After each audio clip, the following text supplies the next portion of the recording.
The Book of Honey, by Isadora Rochas, Chapter 20, Unbelievable, August 25, 2030, William, waking up slowly. I am in a four-poster bed. It took me a moment as I looked around the room. Suddenly I remembered I was in the Bacon house. Honey had been sleeping on the couch in my room. It's about 7 when I sit up and there is a folded blanket and pillow on the couch. She must have slipped out early. I didn't even hear the door open. I get up to do my morning business. I headed downstairs. The most amazing smells hit me. On the way, I met Wood and Brom. Wood asks, "William, did you cook us breakfast? It smells amazing." I confess to them, "Not I, mates, I've only just gotten out of bed." Wood tells me, "Brom has been with me all morning." I shrug my shoulders and say, "Shall we follow our noses?" Brom says, "Let us please, sir." Heading into the kitchen, we all stand at the door. The whole place had been cleaned from top to bottom. On the bar island was a pot of hot coffee, teapot, and cups, along with jugs of milk and orange juice. Baskets of bread, waffles, and Johnny cakes. A full toast rack, platters of meat, eggs, and potato cakes. Roasted tomatoes and mushrooms, along with bowls of berries and yogurt. Bowls for cereal and jams of a variety. There was even a crock of baked beans. Standing stunned, our heads turned. Honey is at the stove. She is dressed in short blue jeans and a yellow cold shoulder top. I had never seen her show so much skin before. It was doing funny things to my brain. I kept looking at different parts of her I'd never seen before. Like that fact that there were an alarming number of scars on her shoulders, legs, feet and arms. I asked myself a few questions like, had her skin always been so tan? Did I know she had freckles across the bridge of her nose, cheeks and arms? In fact, there was a dusting of freckles everywhere I looked. Had I ever seen her in a color other than dull? Where did she learn how to cook? If it weren't for her hair, I would have sworn it was a stranger standing in my grand's kitchen. The top was almost the same shade as her hair. Her braided mohawk was freshly groomed, no shoes on her bare feet. Something about her bare feet made me nervous. I know I've had to have seen a woman's feet at some point in my life. Never without shoes or socks. It both baffled me and made me wonder about some curious things that I was struggling not to think about. I had never seen her without a hoodie or bulky jacket. I knew that I had feelings of some kind for her. I always felt they were a friendship. Something in me wants to know where this person is and how safe she is. This need and hope that she might want to depend on me. I thought that it was such a small thing. Honey had headphones in, bouncing head to the song.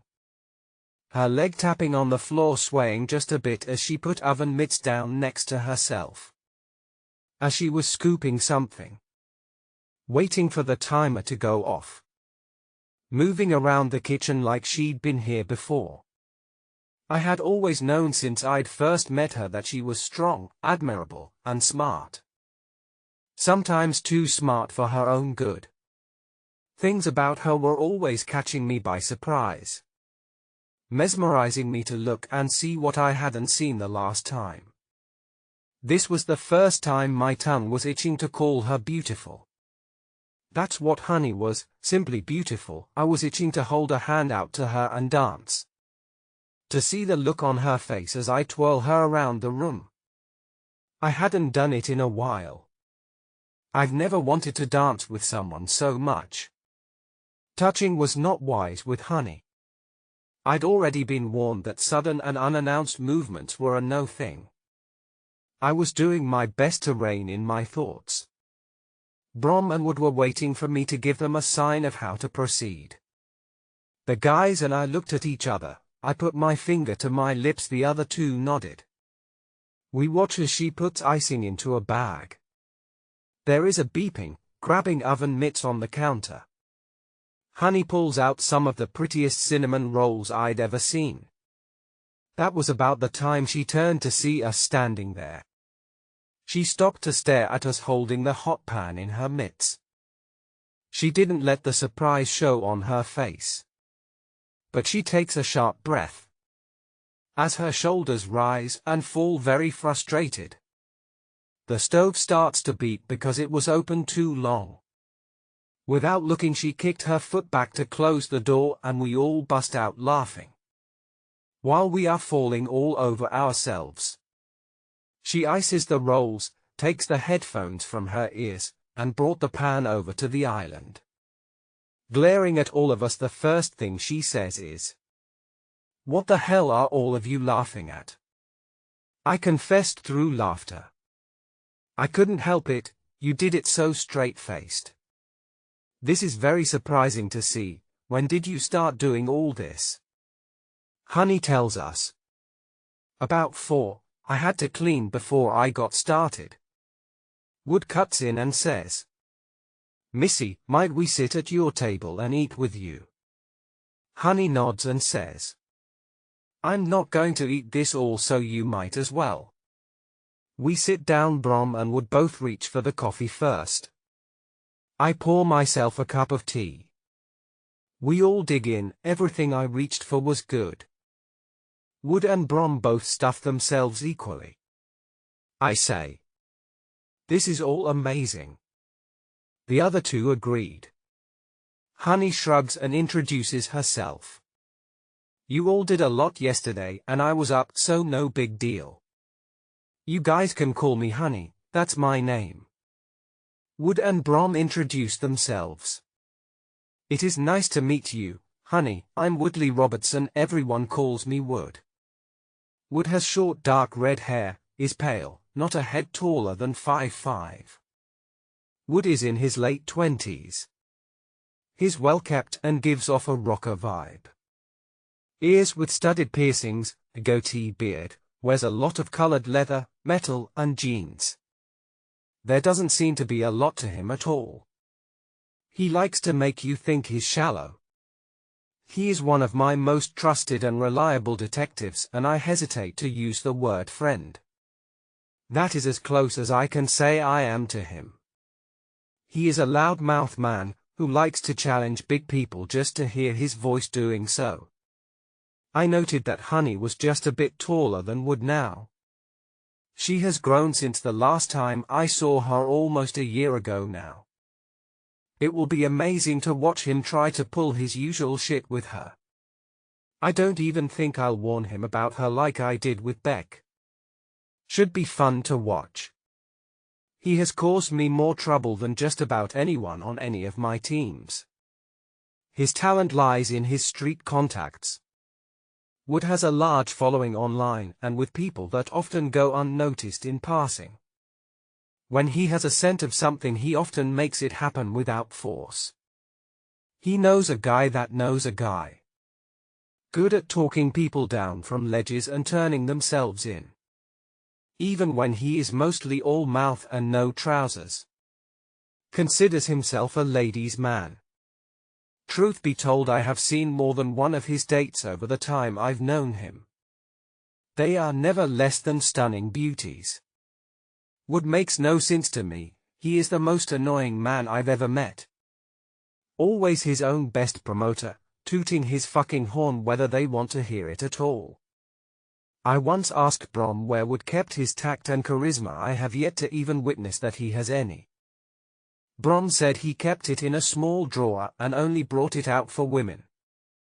Guess he has to have something for himself. When Brom introduces himself to Honey, he is a dark and quiet man. "It's a pleasure meeting you, Miss Honey. I'm Brom Nolman." Brom must have been an old-time rock and roller. He always reminded me of some of the 60s and 70s rockers. When everything was good in music and not so much political correctness. Brom was politely quiet. Tops out somewhere between 6 and 1. A tall and slender man likes to keep to himself till he gets a feel for a place. just about the opposite of Wood in most ways. Brom and Wood have a way between them that is almost brotherly. He is the only person that can bring Wood to silence with less than 10 words between the two of them. Everyone tucked into their food. Everything was good, all was quiet for a moment. I knew Wood and he likes to talk and was naturally nosy. So, it was not long before he starts asking questions. Wood begins by asking, "So, honey, where are you from?" She looks at me. How much can I tell these two? Both Brom and Wood looked from me to Honey. Honey puts eggs, bacon, and a bit of potato on her plate, taking small bites in case someone asked her a question. Brom and Wood are solid people, they wouldn't be here if I didn't think they weren't up for it. They also passed Beck's inspection and have signed all the proper paperwork as far as I know. Both Brom and Wood were looking confused and pleased at the same time. Honey takes a drink of milk and speaks. "All right, I am from Dallas, Texas." Wood raises an eyebrow and speaks. "Well, that's a long way from here."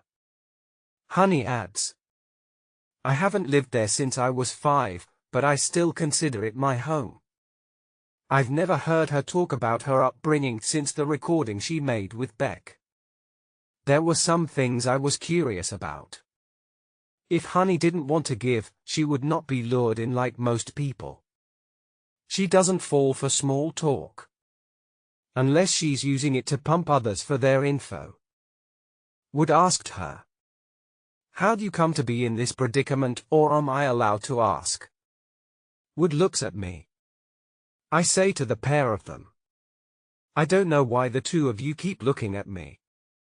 You are part of her detail, anything she wants to tell you it's up to her. I will say be careful what you ask, don't push her if she doesn't want to answer you. You'll find out in a very painful way how she deals with threats to herself." Brom and Wood gave me a look, and then Honey. She shrugs and nods her head in agreement. When she says, "What William says is fair. To answer your question, I pissed off the wrong people in the right way." Wood didn't let my warning stop him. "How old are you, sister?" Honey pauses and then rolls her eyes to think about what he asked her. "I am 16, this time I was the one who looked at her. I asked her, 'When did you turn 16? A little over 2 weeks now.' My mind does some crunching. That day on the bridge was your 16th birthday." Wood and Brom watched us going back and forth. When Honey says to me, "Auntie D asked me when I was there," I had to think about it for a moment. My birthday is August 11th, I find it ironic I turned 16 just as I was getting out. Then Honey asked us all the same question. "When are all of your birthdays?" Wood says, "I was born at the end of March the 30th.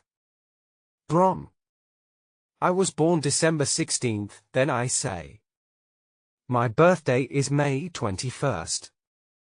Before I knew it, Honey had both Brom and Wood eating from her hand. She asked them about their work and how they became constables. Brom was married with 5 daughters. He spends as much time gushing about them as he can to anyone that will hear. Wood was a bachelor and liked it that way. Wood didn't get the chance to ask her any more questions. Honey leads them around using reflective questioning.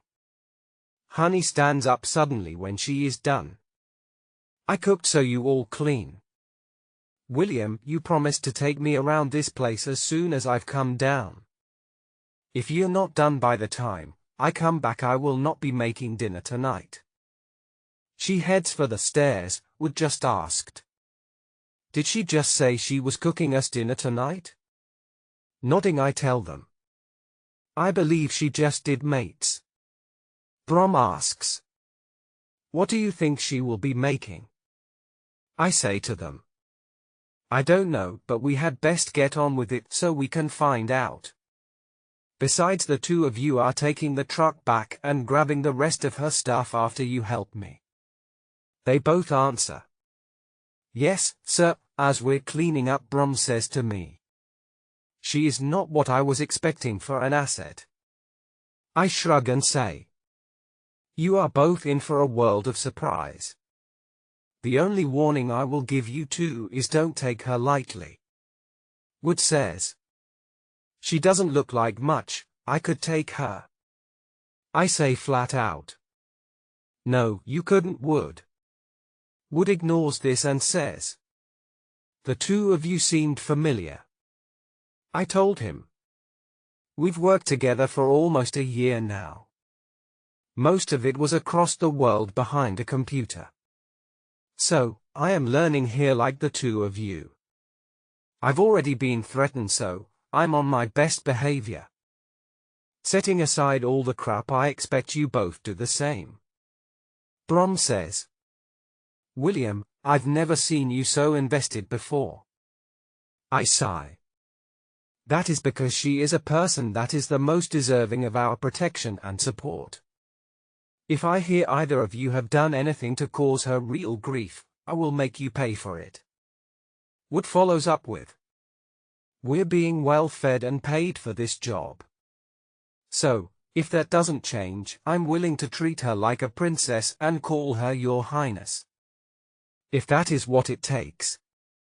I start laughing, then say, "I would truly like to see you say that to her face."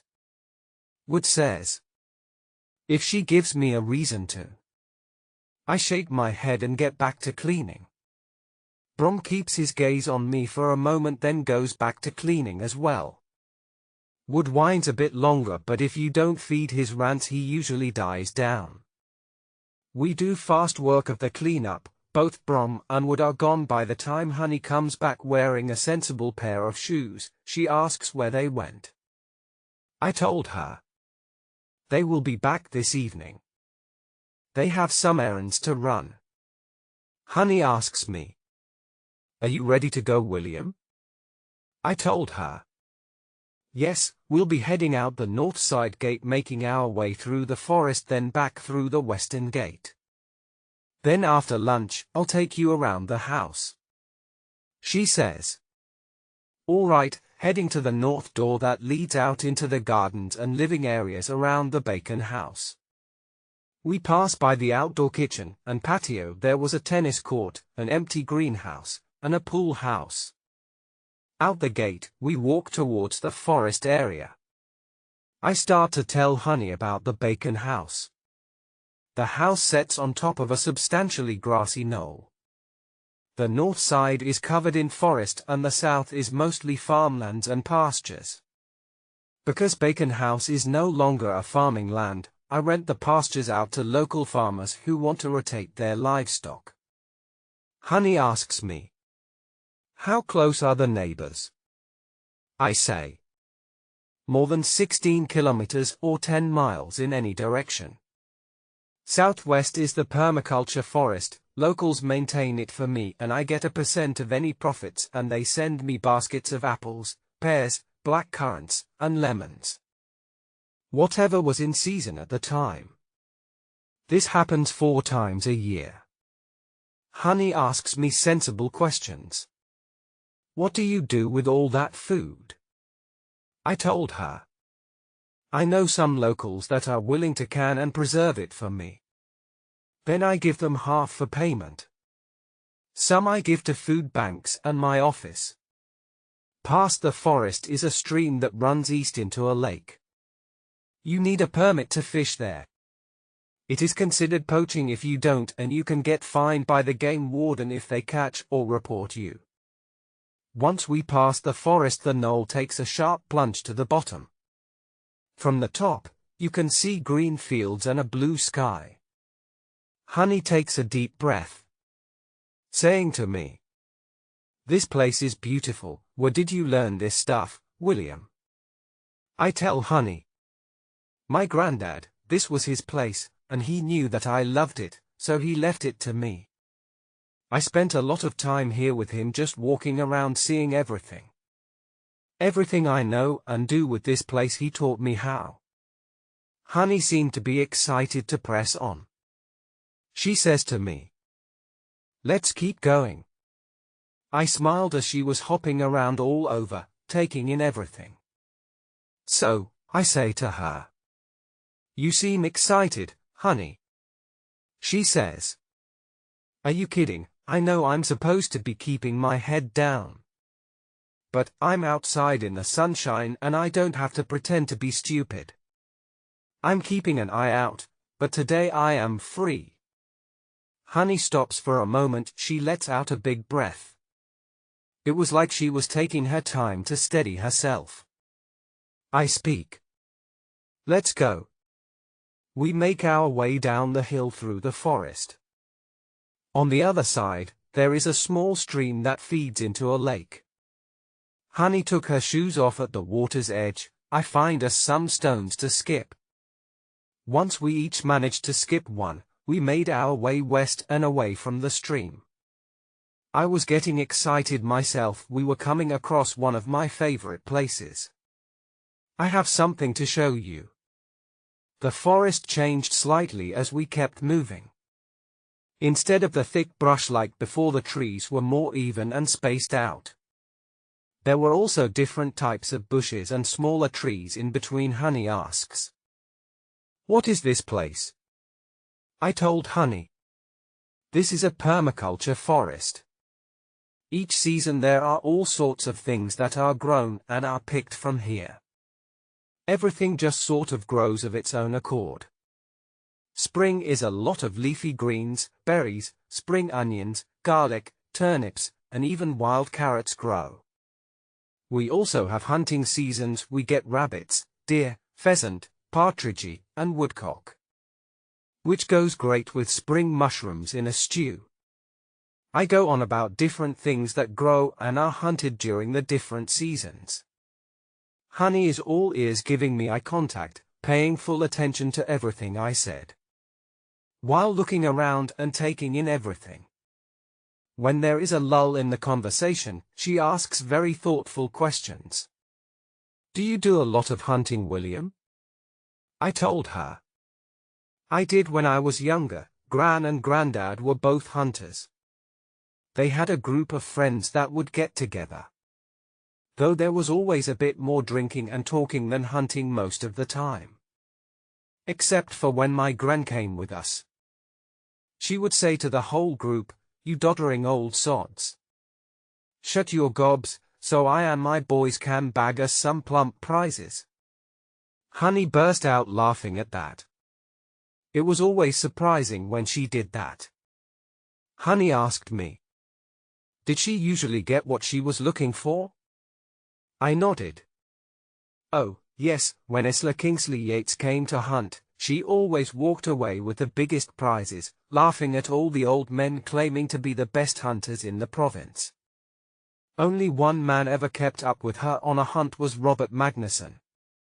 Then Honey says, "That's a pretty good story there. Your grandmother sounded like a ballsy boss, William." That she was, Honey. Then it kind of hit me. I was talking about my gran probably for the first time since her passing. I didn't feel angry. All there was Honey and me quietly taking in all I was saying. I shake it off, so I didn't spiral out later. We got to the other side of the permaculture forest. I take a deep breath and clear my throat. That's what we're looking for, is on the other side. Yes, there it is. In front of us was a large tree atop its branches, a tree house. It seemed old and dilapidated looking thing, but it was still standing. Honey didn't even ask. She headed straight to the ladder and climbed to the top. I was right behind her. Once inside, she poked around at everything. The hammock hanging by the window. The shelves with books and toys long forgotten. She tests the hammock, and when it held, she sits there and looks around. Her amber eyes drank in wonder.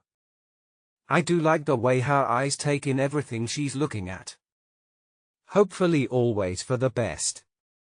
When she looks at me and asks, This your place, William? I nod and say. It is. I built this place and came here whenever I needed to get away from people. Honey nods at me when she says. I know what that is like. The only time I ever got alone time was when I showered. She paused and lowered her head like she didn't mean to say so much.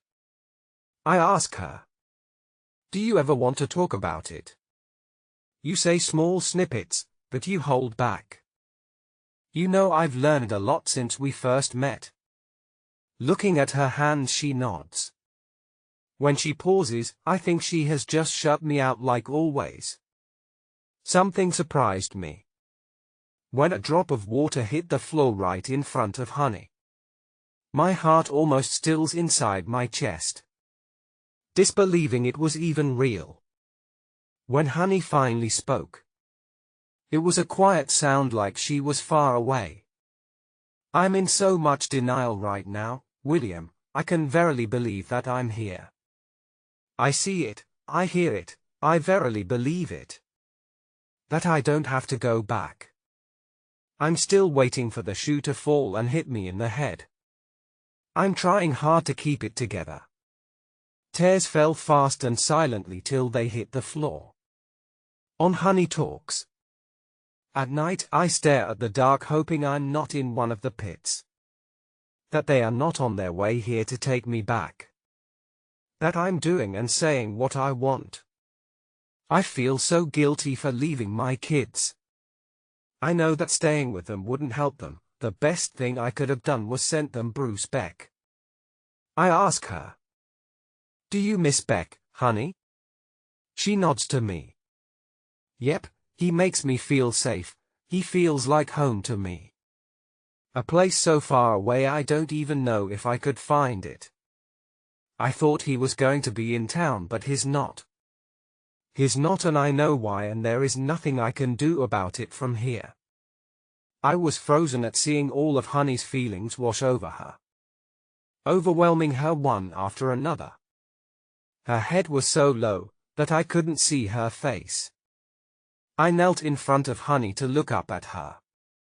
Honey, I have this feeling that you require comfort.